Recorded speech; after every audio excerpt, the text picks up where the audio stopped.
जो body language थी, जिस तरह से शेक हैंड किया, उससे काफ़ी कुछ अंदाज़ा लगाया जा सकता है कि वो काफ़ी था मोहम्मद यूनुस को अपनी जगह पे लाने के लिए। जो आप डिप्लोमेसी से कन्वे करते हो और जो आप डिप्लोमेसी से जियोपॉलिटिकल जो आपके इंटरेस्ट होते हैं आप उनको गेन करते हो, वो आप वॉर से नहीं कर सकते। अगर आप बॉडी लैंग्वेज मोदी जी की उसके साथ देखेंगे, यूनुस के साथ और फिर बाकी लीडर्स के साथ देखेंगे, जमीन आसमान का फर्क है। Modi ji is known for his गले मिलो डिप्लोमेसी एंड एब्सोल्यूटली। और वो जो मोदी जी का वो जो फर्म हैंडशेक ग्रिप है, it's going viral on social media.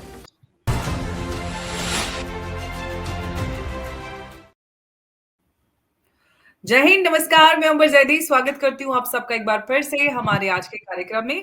और आज बात करेंगे हम प्रधानमंत्री मोदी और मोहम्मद यूनुस की मुलाकात, क्योंकि प्रधानमंत्री मोदी बिम्स्टेक समिट में शामिल होने के लिए गए थे। वहां पर एक ब्रीफ मुलाकात हुई मोहम्मद यूनुस के साथ में, और जिस तरह से मुलाकात हुई और जो बॉडी लैंग्वेज थी, जिस तरह से शेक हैंड किया, उससे काफी कुछ अंदाजा लगाया जा सकता है कि वो काफी था मोहम्मद यूनुस को अपनी जगह पे लाने के लिए।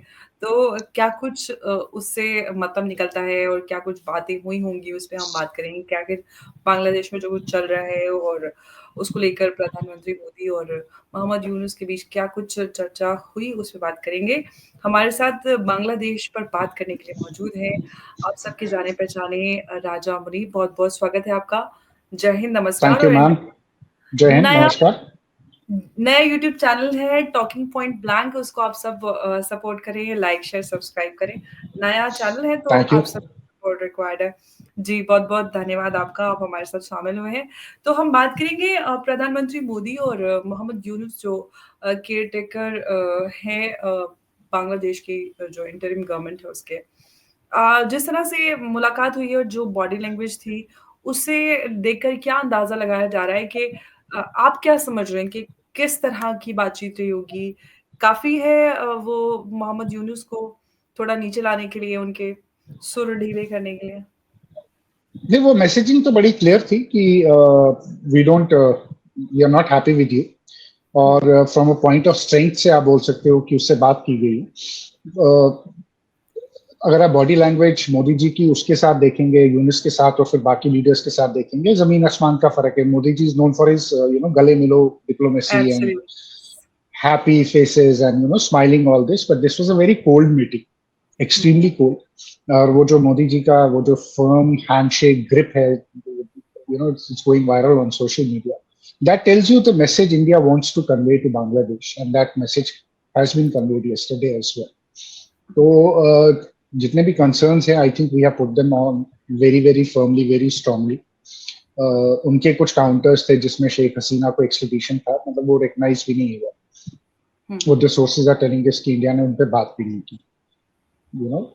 They were just brushed aside. Their issues were completely brushed aside. पहली चीज देखिए, बायलैटरल जो है ये साइडलाइन बायलैटरल, हुँ, तो it's not a complete bilateral. ये होटल की लॉबी में किया है, राइट? हुँ, तो इसको आप साइडलाइंस पे बोलते हो कि साइडलाइन पे मिले हो आप। It's not a one on one proper bilateral, ठीक है?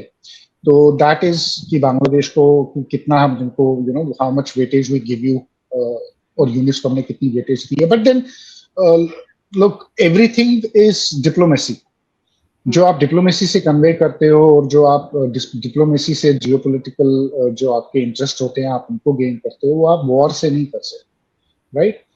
You win battles with Jio diplomacy, you never win battles with Wars. Wars में आप कर सकते हो, but it's not a situation की जहाँ लड़ाई करनी है।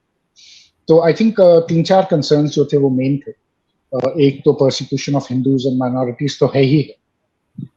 I think we have also put forward saying ISKCON के जो हेड प्रीस्ट हैं उनका रिलीज जो है वो करें, क्योंकि still arrested, he still in jail. That message has been put forward. उसके बाद तीस्ता पे बात हुई है, क्योंकि अगर आपको याद होगा, Yunus had gone to Bangladesh, sorry China. तो चाइना जाकर इसने वहां पर वाटर मैनेजमेंट की बात की है, 50 years to China and all that. तो उस पर एक बड़ा स्ट्रॉन्ग रिस्पॉन्स किया। और देन जो हमारी गैंजेस ट्रीटी है इनके साथ, बांग्लादेश के साथ, वो एक्सपायर हो रही है 2016 में। तो उसकी रिन्यूअल की बात है, तो उस पर बात हुई है। तो जो इंडिया के मेन कंसर्न्स हैं या जो हमारे मेन इंटरेस्ट है, वो कंसर्न से ज्यादा जो इंटरेस्ट है वो it was more of a one way talk कि these are our interest and अगर if you want to improve relationships with India, or you want India to be a bit softer on you diplomatically, then ये पहले concern से पहले हम इन पे बात करते हैं. तो ये 3-4 जो हैं वो इम्पोर्टेंट है इसमें, और ये इश्यूज रेस किए हैं, बड़े फोर्सफुली रेस किया है मोदी जी ने. एंड अब देखते हैं इसका क्या नतीजा निकलता है. Let Yunus go back. Bangladeshis are talking something else, but we all know कि उनका प्रोपेगेंडा जो है वो ज्यादा चलता है. तो बांग्लादेश में इस मीटिंग को लेकर क्या कुछ चल रहा है, जैसे कि आपने बोला कि बांग्लादेश, देखिए, for their internal politics they are trying to show कि India is talking to Yunus की जो legitimacy है वो है, and Mohammed Yunus जो है he's in power, he has made India talk to him. तो वो सब तो चल रहा है, बट वो उनके इंटरनल पॉलिटिक्स के लिए. जो रियलिटी है वो थोड़ी डिफरेंट है. वो ये है कि यूनिस जब से चाइना से आया है, बहुत अमेरिका से भी पुशबैक आया है, इंडिया से भी पुशबैक आया.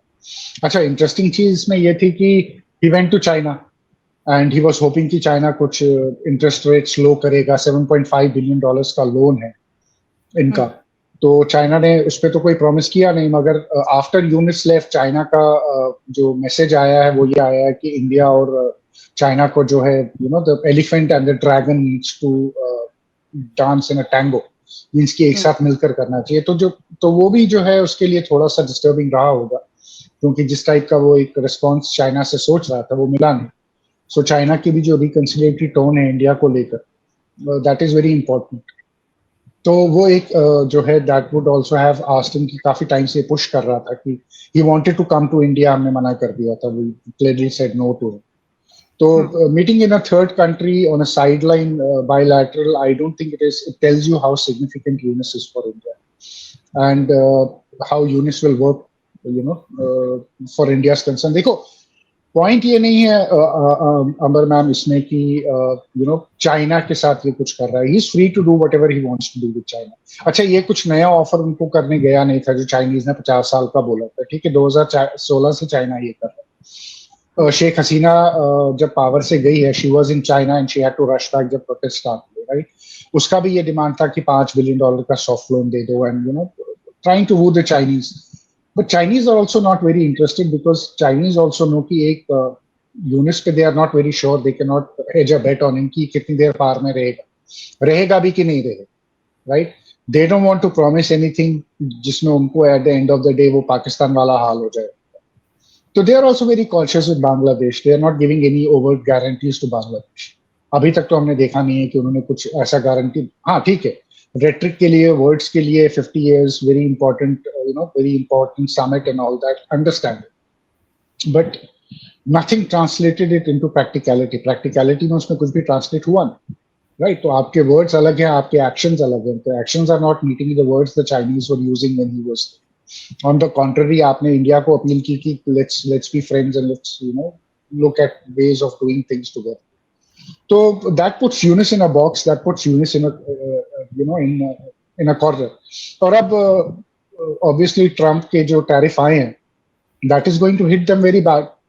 बांग्लादेशी इकोनॉमी को बहुत गंदा हिट करने वाले हैं, राइट. तो कितनी देर तक ये हार्ड स्टंस लेकर बैठा रहेगा कि हम जो हैं, हम इस्लामिस्ट regime जो है ये चलाएंगे. And if they want to play that way, they want to go the Pakistan way, they are more than welcome. Pakistan का हाल देख लो आज के दिन क्या. पाकिस्तान को तो 30-40 साल लगे इस हाल में पहुंचने के लिए, बट इनको तो 10 साल से कम लगेंगे. ये तो 10 साल के अंदर ही पाकिस्तान से इनका बुरा हाल हो जाएगा. तो I think realistically it is a message which is being conveyed from one head of state to another head of state, and I don't see anything more into this bilateral format. तो उसका कुछ और हमें असर, जो अभी body language से जो आपने कहा कि that message has been conveyed, उसका असर कुछ नजर आएगा क्या? हम मोहम्मद यूनुस जब वापस बांग्लादेश पहुंचेंगे तो कुछ उनके बर्ताव में भारत की तरफ कुछ हम फर्क देखेंगे, क्योंकि since he is going closer to China day by day. अभी recently they have signed 9 MOUs with China, और वो नॉर्थ ईस्ट को लेके भी उन्होंने बोला कि we have access to the sea and everything, और इनफैक्ट एयर स्ट्रिप भी ऑफर किया हमको एयरबेस बनाने के लिए वहां पर. नहीं, देखो, एयर स्ट्रिप तो ऑफर नहीं किया इन्होंने. और what access they have, what navy they have, Bay of Bengal is protected by the Indian Navy. ठीक है. So, saying that we have unrestricted access is more of a rhetoric than the reality. If push comes to shove, they will not be able to come to their seashores. अगर ये उस level पर जाते हैं, तो they will not be able to come, and but the Chinese Navy is not coming to protect them also. इनके अपने पास क्या है? इनके अपने पास तो कुछ भी नहीं है. Right, number one. Number two ये है कि इन्होंने चाइना को तो ऑफर किया, बट देखो आप चाइना के करीब जा सकते हो, चाइना आपके कितने करीब आना चाहता है. उन्होंने कितना सिग्नल किया कि नहीं हम रेडी हैं आपके अंदर आने के लिए, आपके साथ बैठने के लिए. और ये जो ट्रंप के जो अब टैरिफ्स आए हैं, ये गेम चेंजर है. तीसरा, he might offer air strip to Chinese. What about Saint Martin which the Americans were talking about, जब ये चाइना में था, जो इंडो पैसिफिक कमांड का डिप्टी कमांडर बांग्लादेश में बैठ के इनके आर्मी चीफ के साथ मीटिंग कर रहा था. What about that meeting? नहीं, you think the Americans will let them do that? लाल मुनीर हाट में एयरबेस ऑफर किया है चाइना को, और उसका सब कॉन्ट्रैक्ट पाकिस्तान को भी मिलने वाला है, इस तरह की रिपोर्ट्स हैं. मैं वही कह रहा हूँ ना, तो इन्होंने ऑफर किया, चाइनीज ने ऑफर लिया है क्या? चाइनीज ने ऑफर नहीं लिया ना, क्योंकि at the end of the day आप चाइना को वहां से अगर ऑफर करते हो तो अमेरिकन आपको छोड़ेंगे. Then what are you going to do? जो सेंट मार्टिन की आपने उनके साथ डील की हुई है, जो यूनिस ने अमेरिकन के साथ सेंट मार्टिन पे डील मारी है, will he back out from that deal? And if he backs out from that deal, what happens? उसके repercussions. Is Bangladeshi army okay to give airstrip to the Pakistanis and to the Chinese in Bangladesh? How credible is this man's offers is something which is in question. And will then India let them build that? Second thing is, this man, अगर आप इसको study करोगे, देखो ये interim government आया था reforms के लिए. ठीक है, अभी तक इतना टाइम हो गया, कोई रिफॉर्म उसने बांग्लादेश में किया नहीं. इसकी कोई भी कल को अगर बांग्लादेश में कोई डेमोक्रेटिकली इलेक्टेड गवर्नमेंट आती है, इसके जितने भी ये कोशिश कर रहा है कि एयर स्ट्रिप दे देंगे और पाकिस्तान को ले आएंगे, हाउ you can say कितना वो valid है वो documents, how valid they are from a country point of view. He's not an elected president, he's a self-appointed chief advisor. He's not even a prime minister, he's not even a president, he's a chief advisor. So how can an advisor take decisions on the writ of the country based on an illegal appointment, which many are called? So will the Chinese take that bait? I don't think the Chinese will. Or if the Chinese do, well, good luck to it. It doesn't matter, because we know what will happen there. And will the Americans let him get that far? वही मैं कह रहा हूँ ना, जो इसकी अभी he was in China with the Trump administration. So he was in China. Indo-Pacific fleet commander, deputy commander was talking to Bangladesh army chief in Bangladesh. That he was in Dhaka. तो ये China में कुछ भी offer करे, इसकी army जो Americans के साथ बात कर रही है उसका क्या? So nobody is going to take this lying down. He might have offered anything. Have the Chinese taken the bait? I don't think so. And why would China need an airstrip there? Right? Unless and until the Chinese want to get into Myanmar, they have their own issues there. Right? The junta is losing base.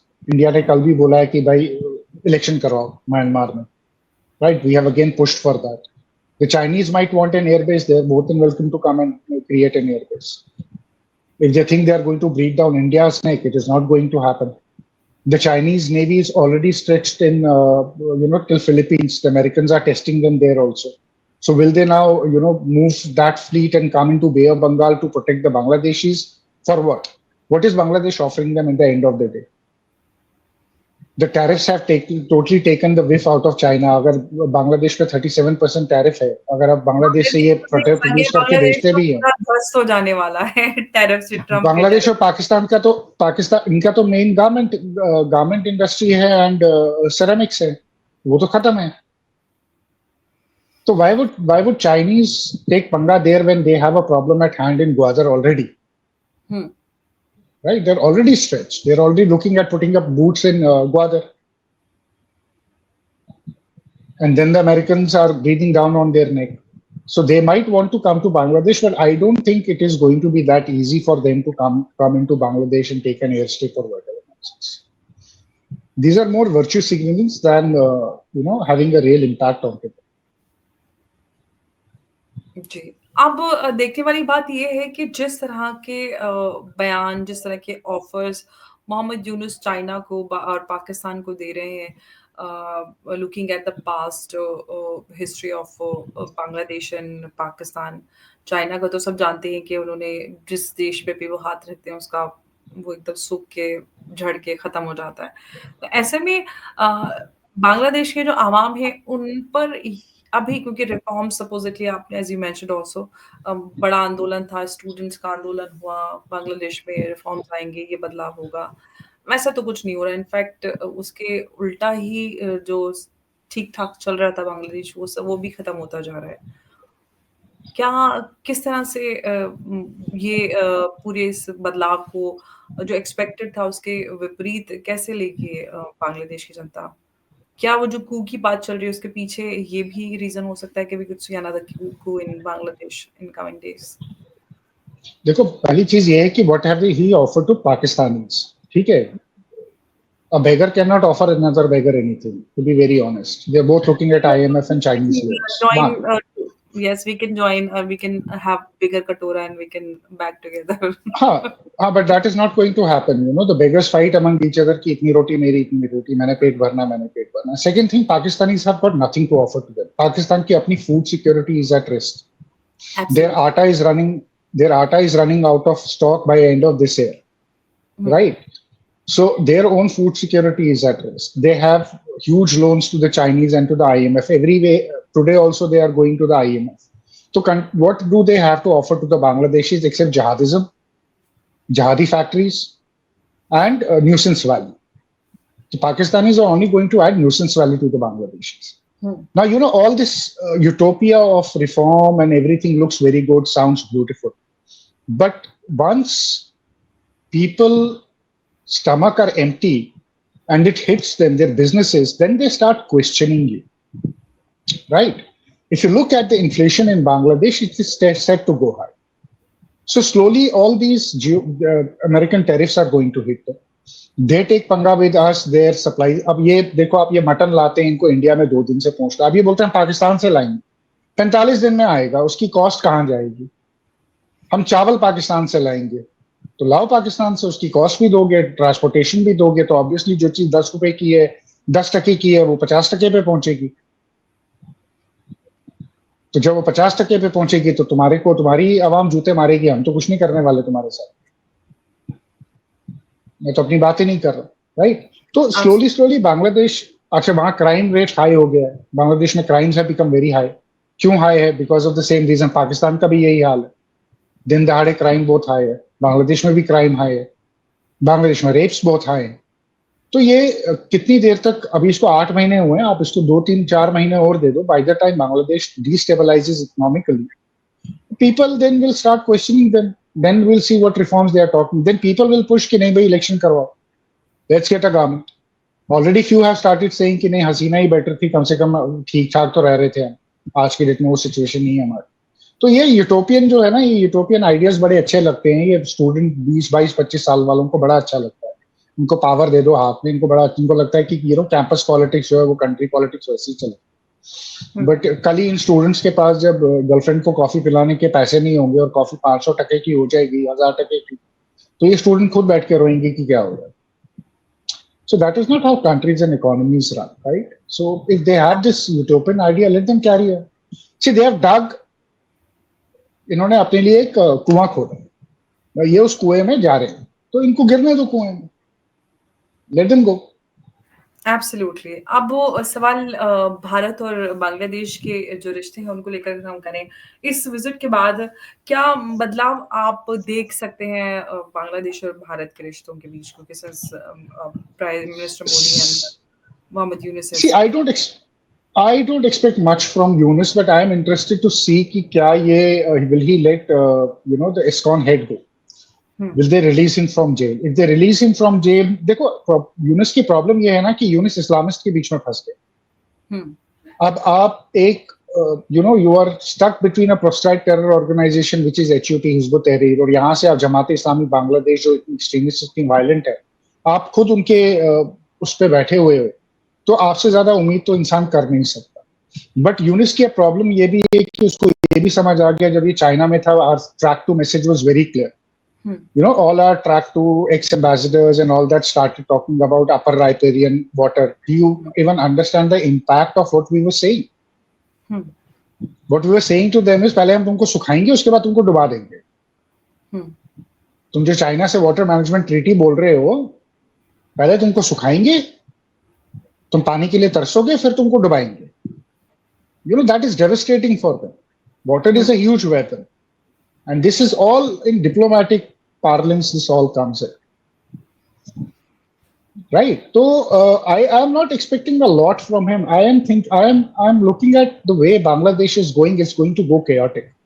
Bangladesh में chaos जो है ये बढ़ेगा, और उसके बाद जाकर कहीं पर फिर हम देखेंगे कि कुछ इसके जो नतीजे हैं किस साइड जाते हैं. देखो, Bangladesh for me is on cross roads.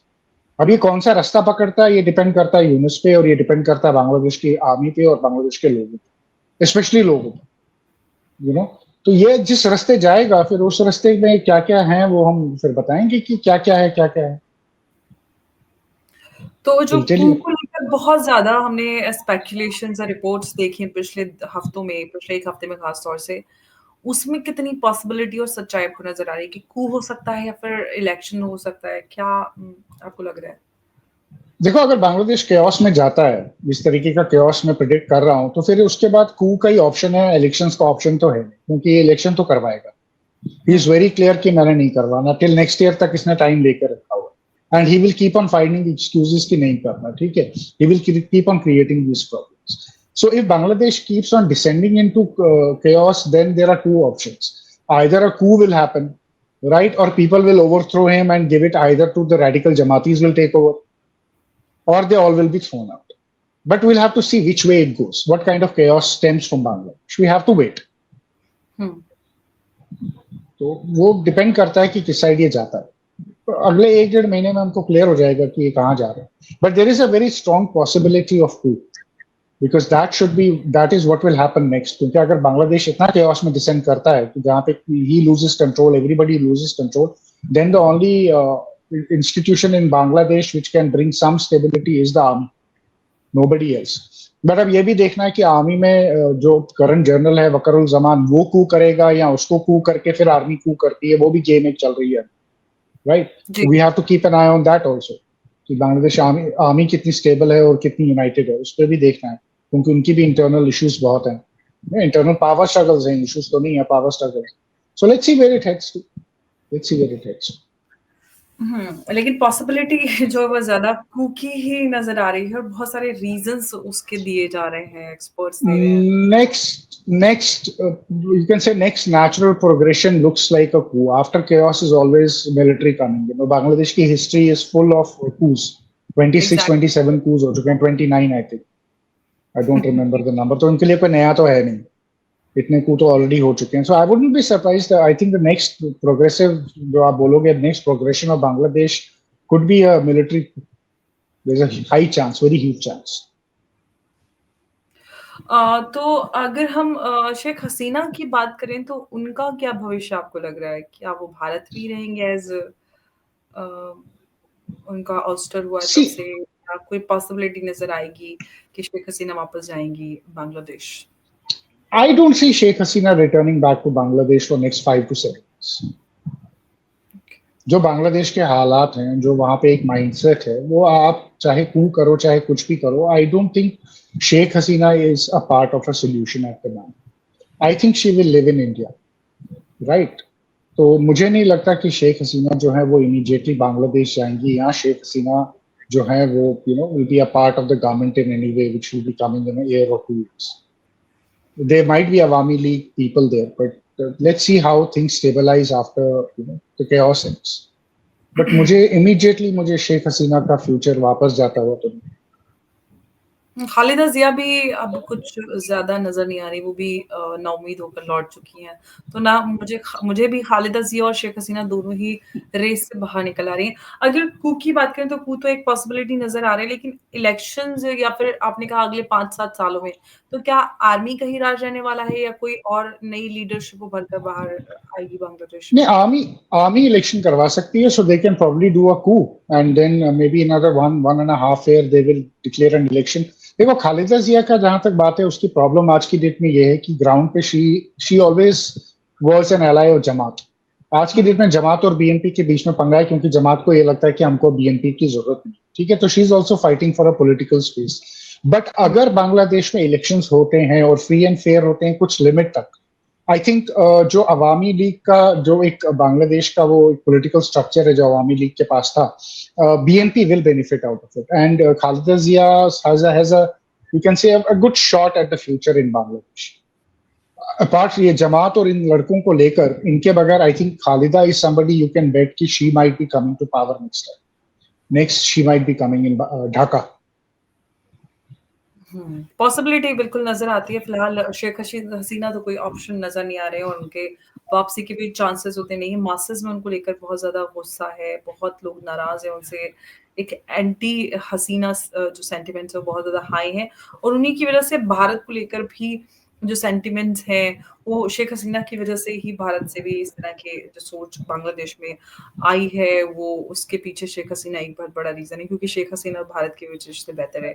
खैर, अब जो फ़िलहाल उम्मीद नज़र आती है नियर फ्यूचर में, वो खालिदा ज़िया लीडर हो सकती हैं बांग्लादेश की। मोहम्मद यूनुस तो टेम्परेरी हैं और अभी कू की बात चल रही है बांग्लादेश में, एक और कू हम देख सकते हैं। जैसे कि आप सब जानते हैं कि बांग्लादेश का इतिहास कूज़ से भरा हुआ है। तो एक और कू हम देख सकते हैं, बहुत सारे एक्सपर्ट्स उसके पे बहुत सारे रीज़न्स भी दे रहे हैं कि ये रीज़न्स हैं, जिन पे चर्चा भी आजकल हो रही है। पॉसिबिलिटी है कि एक और कू नज़र आए और फिलहाल शेख हसीना की वापसी के कोई आसार नहीं है, खालिदा ज़िया वापस आ सकती हैं। मोहम्मद यूनुस फिलहाल बांग्लादेश के एडवाइज़र हैं, chief adviser to interim government.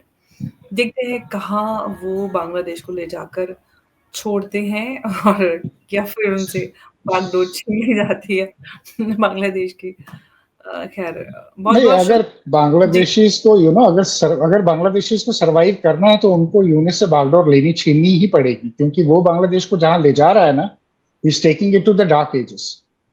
वो इसको एब्सोल्युटली। बिल्कुल एक डार्क एजेस में ले जा रहा है। तो इट्स अबाउट कि बांग्लादेशी अब कब उससे मतलब कितना कुएं में कितना डीप जाके रियलाइज करेंगे कि हमने छलांग गलत जगह मार दी है और इसको रोकेंगे, जो try to stop this fall. Otherwise, it's a bottomless pit. Pakistanis are traveling under this pit, in this pit for a long time. तो देखते हैं कहाँ तक ये भी गिरते हैं। बिल्कुल, और मुझे लग रहा है कि वो बांग्लादेश के जो आवाम है उनको रियलाइज़ होना शुरू भी हो गया है, इसीलिए जो स्टूडेंट लीडर्स जिन्होंने आंदोलन किया था वो भी उनके खिलाफ होते नज़र आ रहे हैं। वो उन्होंने भी पार्टी का गठन कर लिया, काफ़ी कुछ बदलाव नज़र आ रहे हैं। तो पॉसिबिलिटी है कि पहले आर्मी कू हो और उसके बाद आर्मी इलेक्शन करवाए, ये पॉसिबिलिटी हो सकती है और अब देखते हाँ, हैं ये कि बेस्ट पॉसिबिलिटी है। जी। यूनिस से आप इलेक्शन एक्सपेक्ट मत करो, यूनुस तो कुछ नहीं, बहुत वो मुश्किल है। ही इज़ फॉर और नहीं, और यूनिस के अंडर अगर इलेक्शन बांग्लादेश में होता है, it hmm, will not be a free and fair election. Absolutely. ठीक है, it Army will will never be a free and fair go and election. then election will happen, I think. हाँ, वो that is what I see happening. Hmm. So देखते हैं अब बांग्लादेश में क्या होता है, कितनी जल्दी coup होता है, फिर इलेक्शन होता है और बांग्लादेश में शांति होती है, क्योंकि हमारे आस-पड़ोस में पटाखे, बॉम्ब छूटते रहते हैं दोनों तरफ, इधर-उधर, उधर सब तरफ से देखते हैं, शांति कब होगी। और पाकिस्तान में तो ख़ैर पहले पाकिस्तान हमारे पीछे लगा रहता है, वो खुद के अंदर ही लगा रहता है। अपने अंदर ही बम पटाखे और जो अशांति फैली है, उसी को शांत करने में फैला हुआ है। इसमें भी बहुत सारे एक्सपर्ट्स, इनफैक्ट रिसेंटली शिखर गुप्ता का आर्टिकल आया था जिसमें उन्होंने कुछ लिखा कि पाकिस्तान को लेकर के आपको देखो, हँसी that is a very old, it's stupid analogy ना, something which has failed, which is proven absolutely. Failed. मतलब वो प्रूव हो चुकी है, वो थियरी जो है वो कंप्लीटली प्रूव हो चुकी है कि वो अटर फेलियर है, बट आप वही फेलियर आप दोबारा से उसको रीपैकेज करके फिर बोलना चाह रहे हो, तो good luck boss. doesn't work हाँ, that way. वैसे भी हमने देखा ही है ना कि जब पाकिस्तान स्टेप पूरी तरह से सही होता है, एक अब मतलब उनका सारा कुछ सही चल रहा होता है, तो हमेशा भारत के अंदर टांग अड़ाने की कोशिश करता है, टेररिज्म और ये सारी चीज़ें हमने देखी है। उसके बावजूद अगर आप ये सारी चीज़ें लेकर आते हैं और आर्टिकल लिखते हैं, तो of course you are failing somewhere. तो अब देखते हैं कि मतलब पाकिस्तान तो खैर छोड़िए, उसका तो कहीं कोई ज़िक्र ही नहीं, गिनती में ही नहीं आता। अब पता नहीं ये लोग कहाँ से आते हैं और आर्टिकल छाप देते हैं। बांग्लादेश को लेकर ज़रूर कुछ सोचा जा सकता है कि वहाँ पर क्या बदलाव होंगे और उससे क्या असर नज़र आएगा। एनीवे बहुत-बहुत शुक्रिया राजा मुनीब साहब आपका हमारे साथ इस चर्चा में जुड़ने के लिए। नमस्कार, जय Thank you, Hind. ma'am. Jai Hind, Jai Bharat. Thank you. Thank you.